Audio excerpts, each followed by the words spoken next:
So Europe is not exactly known as a place that is super friendly to Israel among its political class. I'm not making statements, by the way, about the general population, because I think one misconception Jews may sometimes have is that we don't have friends out there. I think most people just don't really know much about Israel and Jews. So it's important that we don't think that. But certainly among the elites, we're seeing a lot of anti-Israel hostility, politicians, college campuses, the media, etc.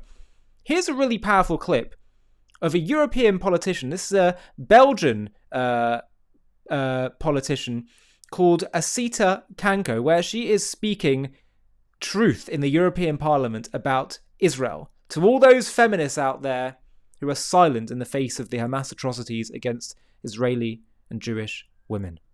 Today I have a pressing question for some Western feminists. How can you remain silent when women and girls are raped, tortured, their bodies carried around naked and spat on by bearded men shouting Allah Akbar? Then you can never call yourself a feminist again. Every day, including today, some Western hypocritical feminists should be ashamed of their silence on the horror that Hamas men inflicted to women and girls on 7 October. And that includes big names we were once proud of. Why are their lips sealed and their hearts of stone when it comes to the excruciating pain of Jewish women? The Me Too movement and so-called intersectional feminists do not care about all women. If they remain silent, it means they have lied to us about their commitment to women's rights. Their actions support the oppressor, not the victims. Also, the EU money does, indirectly. Those who say nothing about these women and the hostages should not be standing here and speaking about human rights.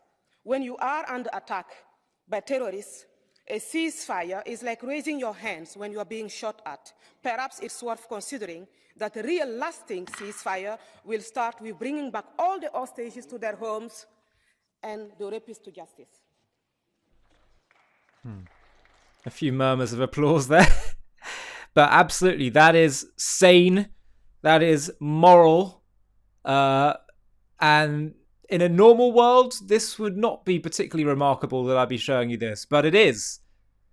And the silence among some people, especially on the progressive left, and people that call themselves feminists, the deafening silence about the Hamas atrocities, which, by the way, even the UN has documented now, the rape and the torture and the mutilation,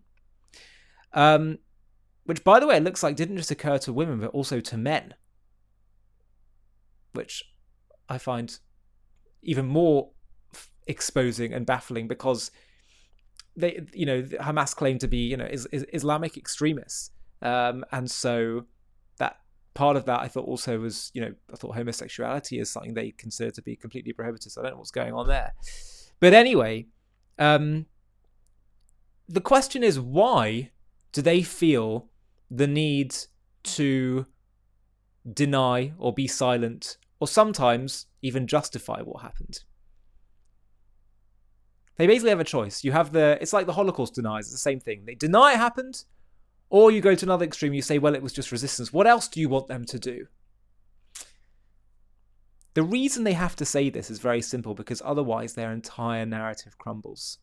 That's why, even before Israel lifted a finger and responded to the October 7th massacre, there were already protests celebrating what Hamas did on the streets of Western capitals.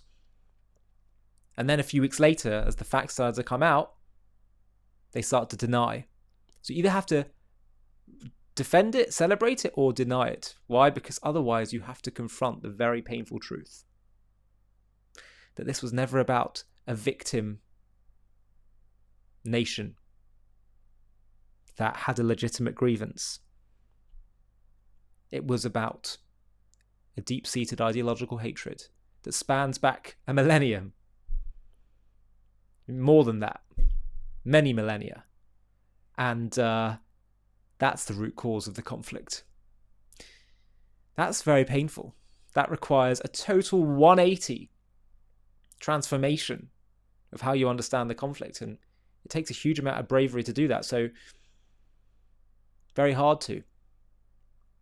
But if you're listening to this video, then that means you're prepared to understand the truth. And if you're prepared to understand the truth, then that's terrific. And that means that you can be a messenger of the truth. And you can get that out there to people who are prepared to listen. As I said at the start of this video, there are plenty of people who just don't know, they're not informed. So that's why our content that we're putting out here is essential. And the new documentary that we created recently is also so important, which is entitled What Really Happened in 1948. We've been told something terrible that Israel did, and that's the cause of the whole thing, the Nakba, the catastrophe. What if everything we've been told is completely untrue? That it's the opposite of the Jews coming and stealing the land, but actually, even before Israel was re-established, they were facing a genocidal enemy and threat in the land. Have a watch of our trailer, and if you want to watch it, you can click on the link in the video description. In 1948, the world witnessed the rebirth of the Jewish state, the State of Israel. A moment celebrated as a miracle of survival and self-determination after centuries of persecution and the horrors of the Holocaust.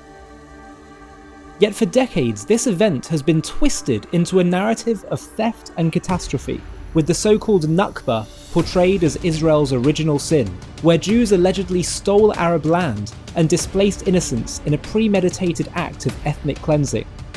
But what if this story is fundamentally inverted? What if the cause and effect are the other way around? Not Israel aggressively seizing territory and Arabs responding in self-defense, but Arabs, driven by deep-seated hatred, rejecting the Jews' legal and historical rights to live in their ancestral homeland and waging a genocidal war long before Israel's re-establishment. In this JTV Plus documentary, we're going to uncover the unvarnished truth about 1948, the centuries of pogroms and anti-Semitic violence that set the stage, the Arab leaders' explicit calls for extermination, and the defensive war Israel fought to secure its existence. We'll challenge the pervasive lies head-on, showing how Arab rejection of peace wasn't about creating a Palestinian state, but about denying Jews the right to live at all.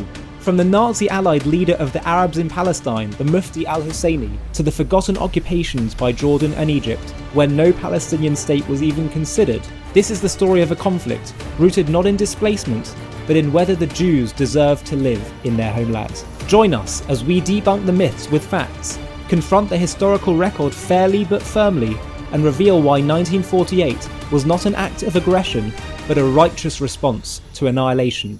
This is what really happened in 1948. To watch this JTV Plus documentary and access much more premium content, click on the link in the video description.